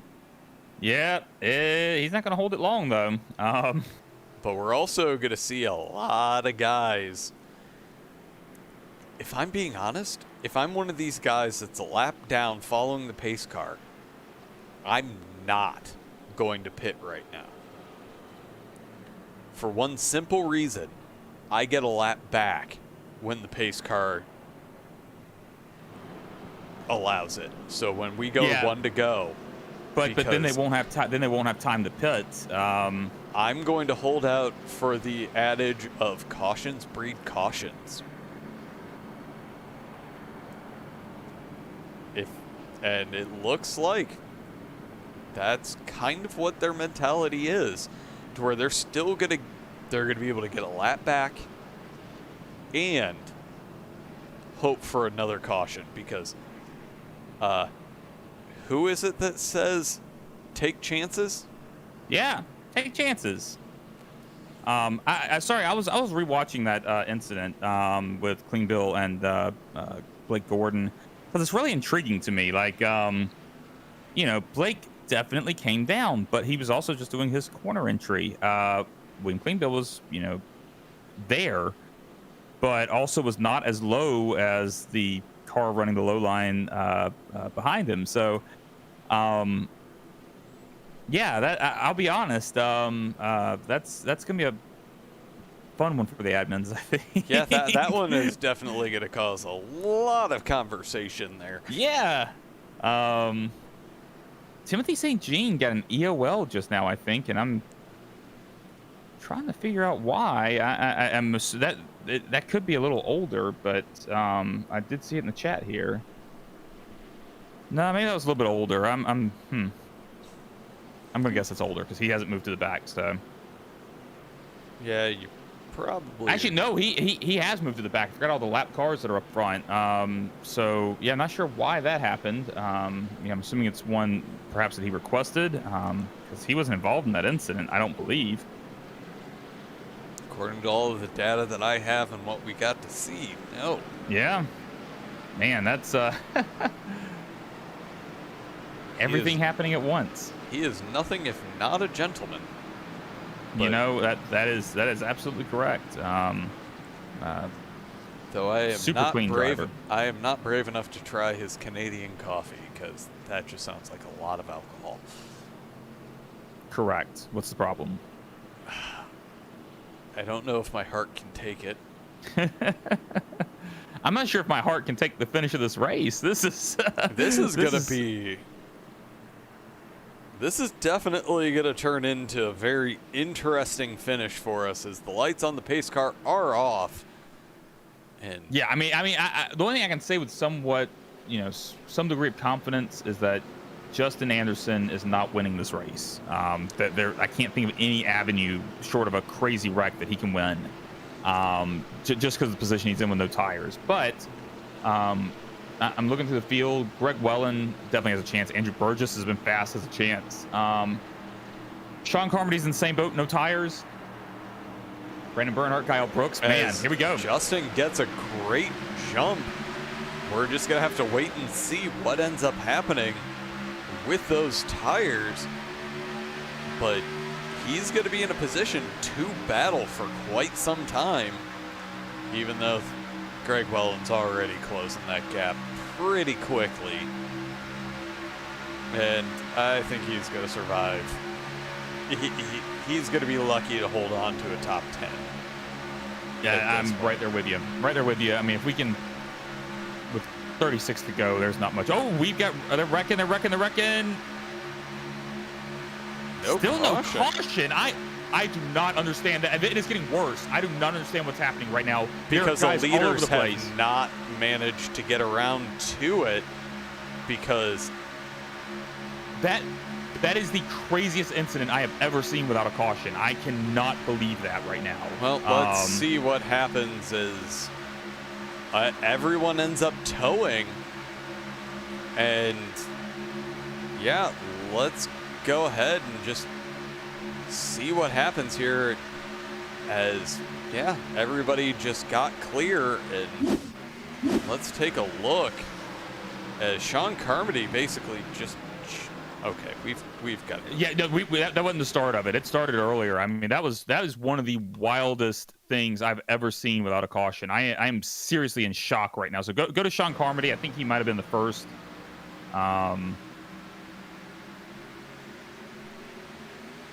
Yeah, there's already an incident there, and yeah, so here we go. This should be the start of it. As Kyle Brooks at the bottom, underneath Blake Gordon, Sean Carmody up top. Gael got a little loose, washed up, hit Sean Carmody.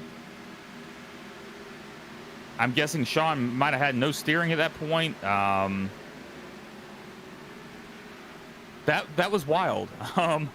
And that was a lot of cars, a lot of good cars collected in that. So, but right now, let's go ahead and jump up to the front. Brandon Bernhardt is currently in the lead here, and yeah, no idea how that does not bring out a caution other than the fact that it happened at the back of the field, and with no race control, there's no one to throw the caution, and it's apparently just tough luck for everybody involved, which is very unfortunate because there were a few strong drivers involved in that one, and oh well. Yeah, that's how it goes sometimes. Occasionally you don't get the caution you need. That's just part of it. And sometimes you just don't get a caution, despite the fact that, God, that is one NASCAR would have definitely thrown it for, because unfortunately in iRacing, the debris goes away after about, I think it's a half a second. Well, look, Blake Gordon just made a pass on Greg Wellen, but they're battling hard. I mean, Greg Wellen right there on his bumper and trying to take it back. Honestly, I'm surprised. I mean, Blake Gordon seemed like he was in bad shape after that incident with William Queenville, but he's looking just fine right now. And yeah, he must have been able to take a faster pair on that last pit stop, and he is mirroring everything that Greg Wellen's doing, trying to make sure he can stay right alongside him, as Brandon Bernhardt's now looking like he may be in a little bit of trouble from these guys. But Greg Wellen, he's getting fast, and Blake is holding the same path for him. But Brian McFerrin is also just hanging on, joining this pack, waiting to see what happens in front of him. And there may be a podium in his future. But yeah, and look, and Andrew Burgess, we talked about quite a bit near the end of this race. I mean, he's right there as well. We got 5 cars up front. I think any of the 5 of these guys could win this race easily. Oh, without a doubt, and it's all going to come down to that one pit stop we're probably still going to have to take, because with how hard these guys are running up at the front, they're definitely going to have to. Yeah, absolutely. I mean, I think I think, you know, I'm looking back, I'm going to kick back a little bit to Justin Anderson, and I think if I were him, I would have sacrificed that lead, taken an extra pit stop just to top off on fuel, give yourself an extra lap, and hope that that a caution's brought out in between them pitting that one lap. There's 1 lap window, but that's the only shot you have of winning this race at that point. I think that's what I would have done, but it took me this long to think of it. It's a lot harder when you're in the car. Yeah, and when hey, let's come back to the lead. The lead suddenly getting spicy. They've gotten around Brandon Bernhardt, and wow, that happened in a hurry. Like it was, you know, Brandon was leading, and all of a sudden Blake gets a little bit loose there. Looks like he may have had a little contact with Greg Wellen, but Brandon Bernhardt loses 2 spots. Now running in 3rd, and Brian McFerrin just sitting there waiting, as is Andrew Burgess. Yeah, I mean, again, this 5-car pack is just, they are together. But Adam Wood sitting back there in 6th. He's catching this pack as well. And they're dealing with the lap traffic of Timothy St. Jean. The top three are going to get clear before we enter turn one. But Brian McFerrin and Andrew Burgess aren't really able to get themselves up at the top of the entry to the corner. Hey, we got guys pitting. We got some guys pitting. Ed Springer, Sean Carmody, William Klingbill. Klingbill never left pits, and it looks like Ed didn't either. But we did Nor have, did Sean. Sean. Ed did pit, so he might be one of the first guys to come in and try to get to the end here. One thing I was about to say this last lap was, it's been interesting watching Blake Gordon. He's been dropping lower on that apron on the front stretch than really anybody. But then that time we saw that Greg Welland sort of mirrored him. I think his best bet at this point is to mirror every move that Greg Welland makes. Stay in that draft, conserve as much fuel as possible, and hopefully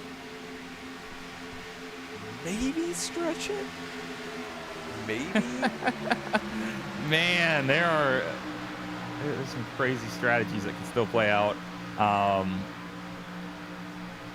We'll see. I think that if Greg Welland and Blake Gordon are thinking that they might be able to make it on fuel, Blake Gordon's in a much better position right now. He's got to try to stay tucked up behind Greg, but he needs to be a lot closer to get and closer too.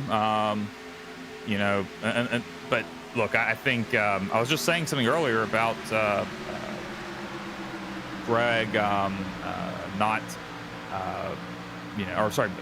Blake not being able to save fuel. But I mean, we'll see. As they are dealing with a little bit of lap traffic right now. And that's going to hurt just about everyone, except for those that met him in the tri-oval. And I'm trying to figure out who that is. It looks like Tony Pandon. But with 28 laps to go, we definitely have one more stop. There's no way these guys in this small of a pack are going to be able to stretch it. Wait, why did we just get notified that it was a white flag?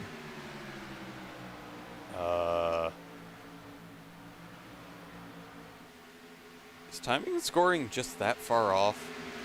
Is there something weird going on here? I have no idea what's happening. Yeah, I apologize, everyone. We've been trusting our timing and scoring here, but it just broke.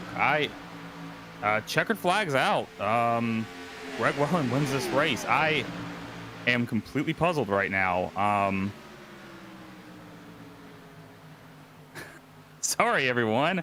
That was not, after such a great race, that was not the finish of this broadcast I wanted to have. That's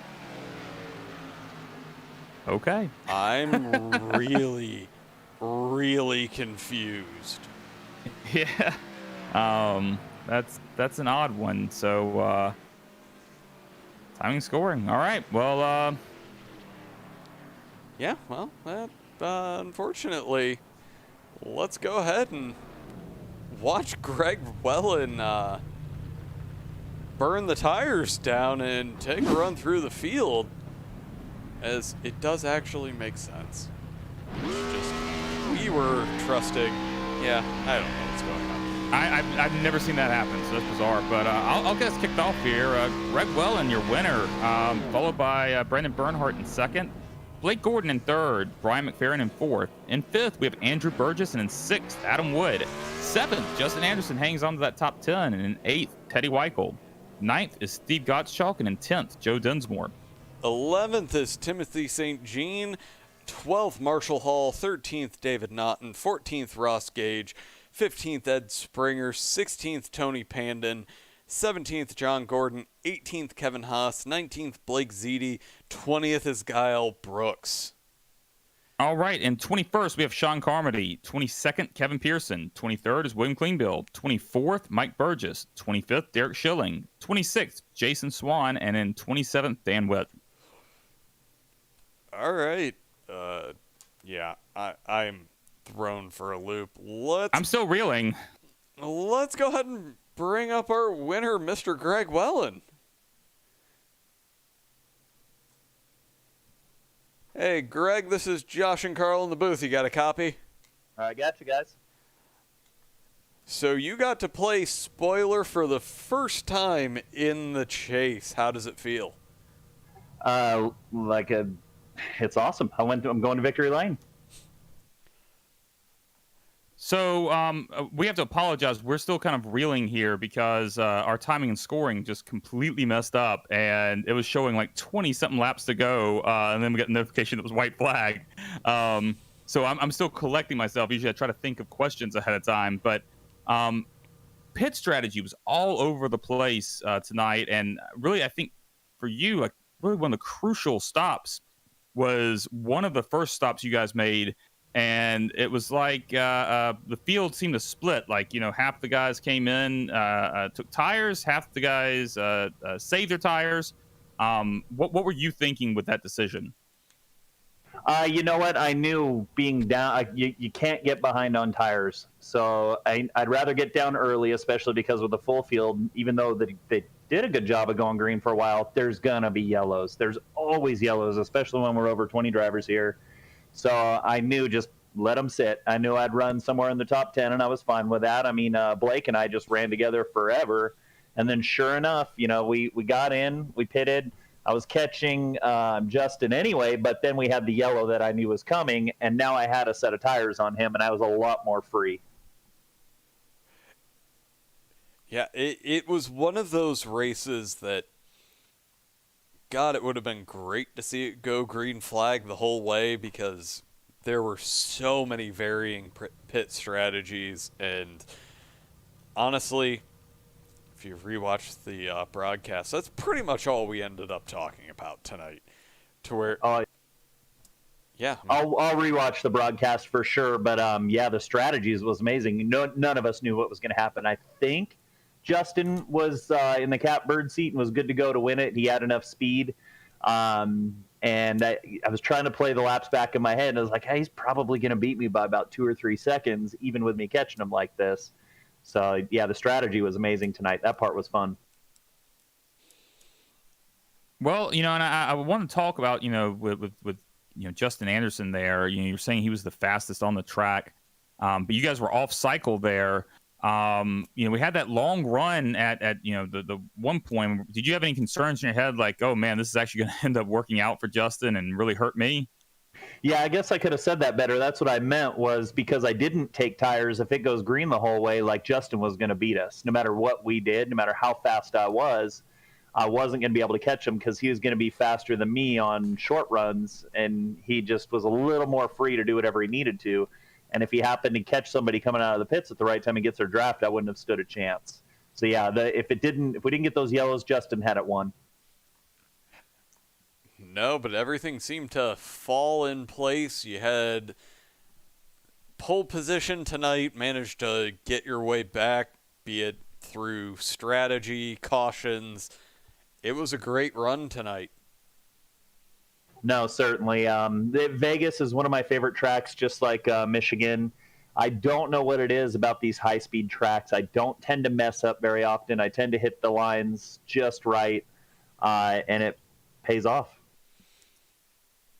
Well, obviously, you were the first person not in the chase to win a chase race, which is going to hurt a few people, but probably not too badly because Blake Gordon in third. Justin still scored some points. Yeah. But hey, heck of a run tonight, man. Good job. We're going to see you next week. Yep. Depends on baseball. Now, were you guys able to see the last 20 laps of that race, like the last restart? Oh, yeah. Oh, my God. Was that great or what? It was awesome. We saw it. The biggest issue was, though, is that we just thought there was more racing left. And we just the lap counter was just wrong. So we were just surprised when it said white flag. But, no, certainly. Okay, so that's what you meant. All right, I'll hop off here and let you get to the other guys. I'm glad I got to play spoiler. Got to give a shout out to my family for watching the Redbirds and Zoe's place. And hopefully I'll see you guys next week. I'm hoping Awesome. for it too. Thank you, sir. Thank you. All right, we get to pull up somebody that we don't normally get to talk to on Sunday nights, but still one of my favorite people to chat with in the league. We got Mr. Brandon Bernhardt. Hey, Brandon, this is Josh and Carl in the booth. You got a copy? Yeah, you guys got me? We gotcha. Hey, man, that was a really solid finish for you tonight. Talk us through that last restart. You know, we saw lots of shuffling through through that top 5 there. What were you thinking? Do you think you had a shot to win the race? Yeah, I thought we had a pretty good shot with me and Blake being up there, being teammates. How draft and everything was important. He gave me a really, really good shove to get me out to the lead, and then when Greg caught up to me, just the air just made me real tight through 3 and 4. It just pushed up the track. But then I thought I'd try to give Blake a good shove to get him in front of Greg after that, and then we just, I don't know what Greg was doing, but he was just so much quicker. He can just hold it on the bottom so much better than us and catch up on the draft. I don't know. I'm not sure what he was doing. We couldn't quite figure out the last little step there we needed.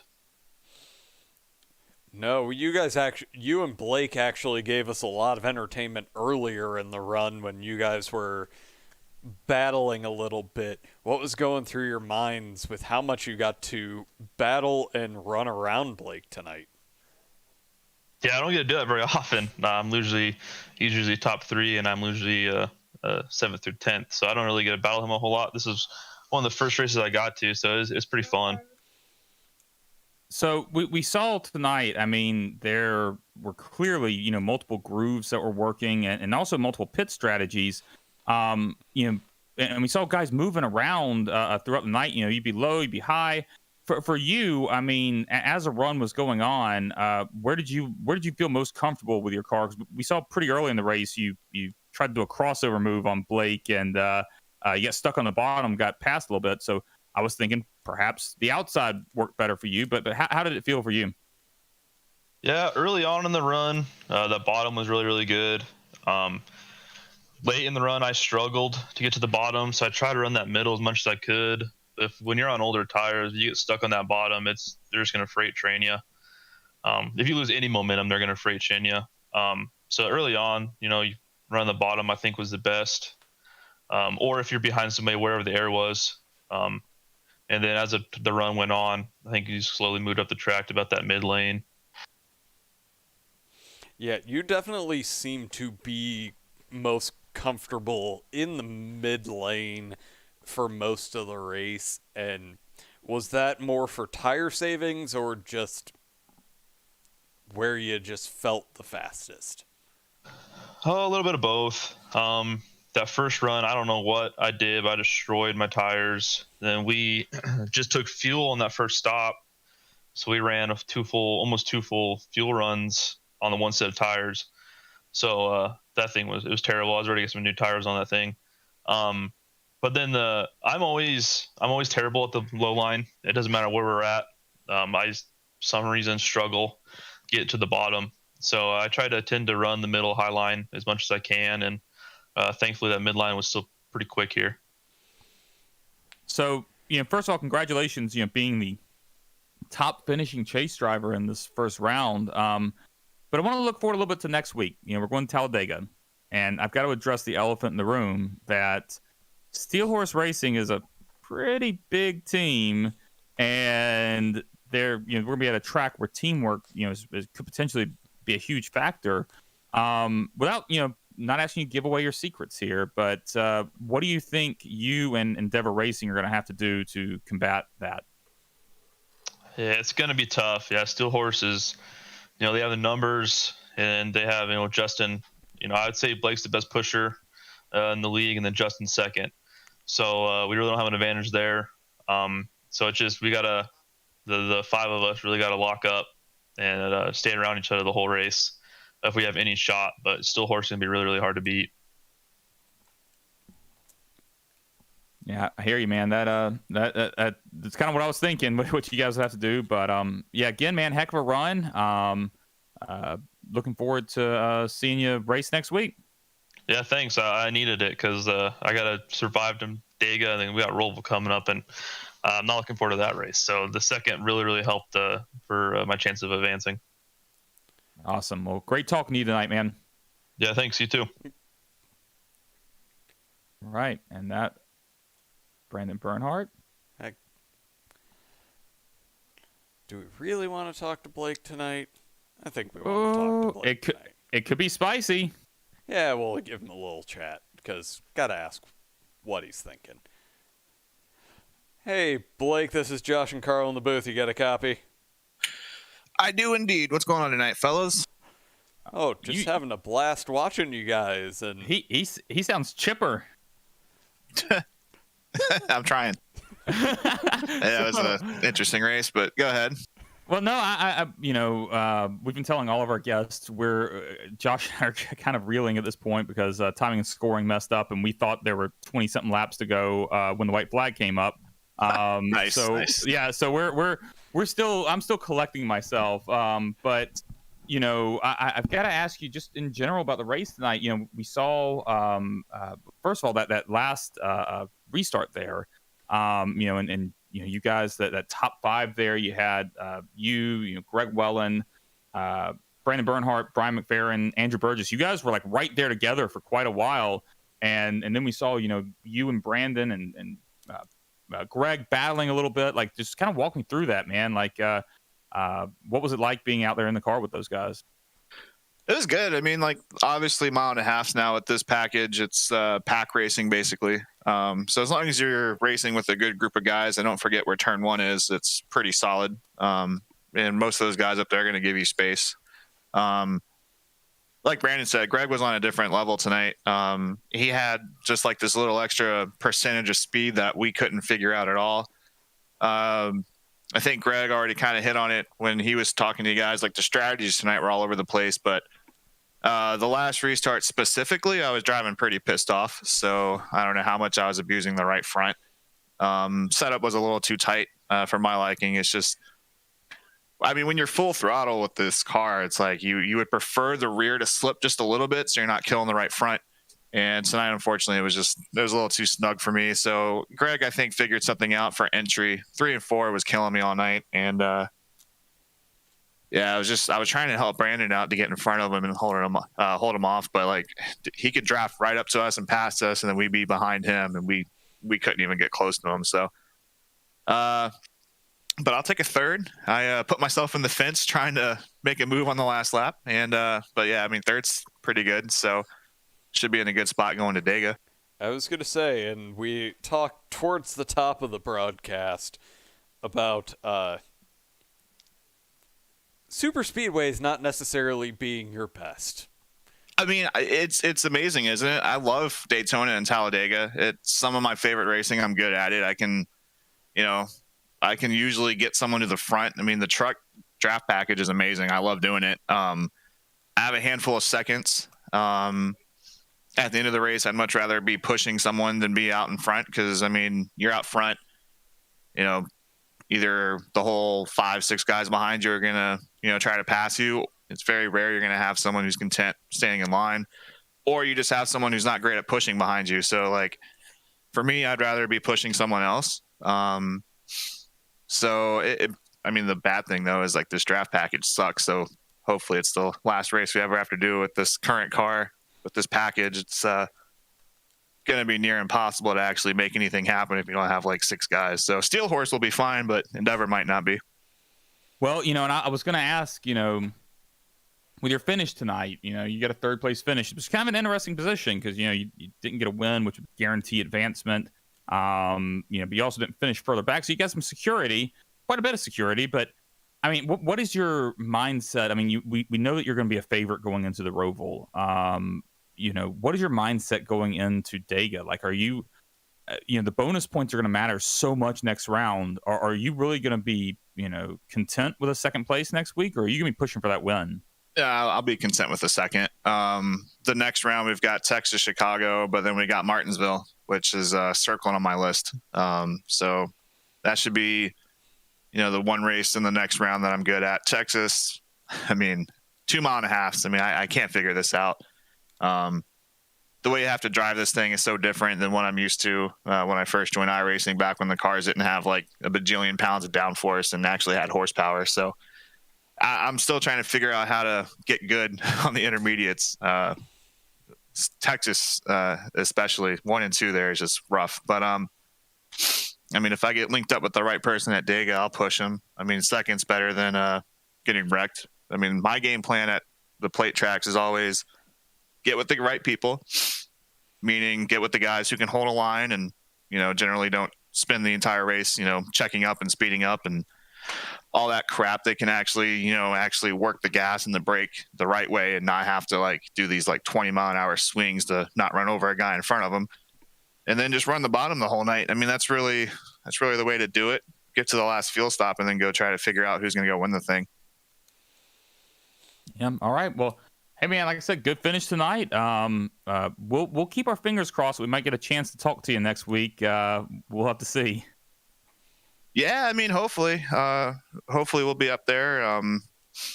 You never know. I mean, it's definitely a wild card in the Roval. I mean, I feel like that's just going to be keeping on track and hope for the best. And yeah, we'll avoid the turtles. We'll see what happens. Yeah, I mean, I think I only have like one race on the Roval, honestly, so it's not like my best track. Just avoid the turtles and you'll be fine. Yeah.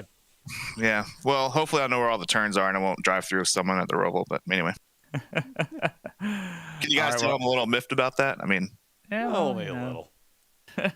I mean, you guys are pretty good about, you know, wrecking people, but at least saying sorry. But it frustrates me when you get dumped and nothing. But it's all right. Anyway, hey, on to next week. I don't apologize for anything ever. So you don't don't spread those lies about me. Yeah. Well, hey man, it was great talking to you, and always. Talk to you soon. Yep. Yeah. You guys have a great night. Thanks as always for doing the broadcast, and we'll see you Wednesday. All right. Later, Blake. See you. All right. Well, before we end the broadcast, I'd like to take a moment to tell you guys about all the other exciting action we have happening on the Ghostfire Media Network. Tomorrow night at 9 p.m., we have the Jeff Hill Trailer Sales Fuel Premiere Series be racing at the Red Bull Ring. So a little bit different there. Don't normally take stock cars at that track, so should be a blast. Tuesday night at 8 p.m., the IVRL Butt Kicker Series is at Talladega. That is race 2 of the round of 12 in their playoffs. Are you Wednesday sure night that's at 8 p.m.? Yeah, IVRL's at 8 p.m. Yeah, pretty sure. Pretty sure that starts at 7. I'll have to double check. I thought their practice started at 7, or 7:30. We'll get a confirmation on that. Wednesday night at 8 p.m. we got the AOLL Sportsman Series at iRacing Super Speedway. That'll be race 2 of the round of 18 for their playoffs. Thursday night at 8 p.m. the AOLL TNT Series at Talladega. Should be a really fun one if Nick is able to get onto Pit Road. Friday night, 8 p.m., the GFN podcast, where we all get an opportunity to pick on Nick basically all night. And then Sunday night, right back here, me and Josh will have you 8 p.m. AOL Cup Series Race 2 of the round of 12 at Talladega. It's going to be a great week of super speedway racing with one exception, and it's going to be a great race watching Cup cars deal with the Red Bull Ring. It's an absolutely amazing track. I've run some laps there in the Xfinity. It actually handles it quite well. So yeah, it's going to be a great time. Make sure, check us out. Join us on any night that you're able to, because you'll get to see some great racing. But that's going to do it for us here at Ghostfire Media. I'm Josh. And I, real fast, I did want to just confirm my VRL is at 7 p.m. I apologize for that. I don't normally get to watch that one live, so 7 p.m. for that. No less. Enjoy your evening and catch us later this week. Thank you, everyone.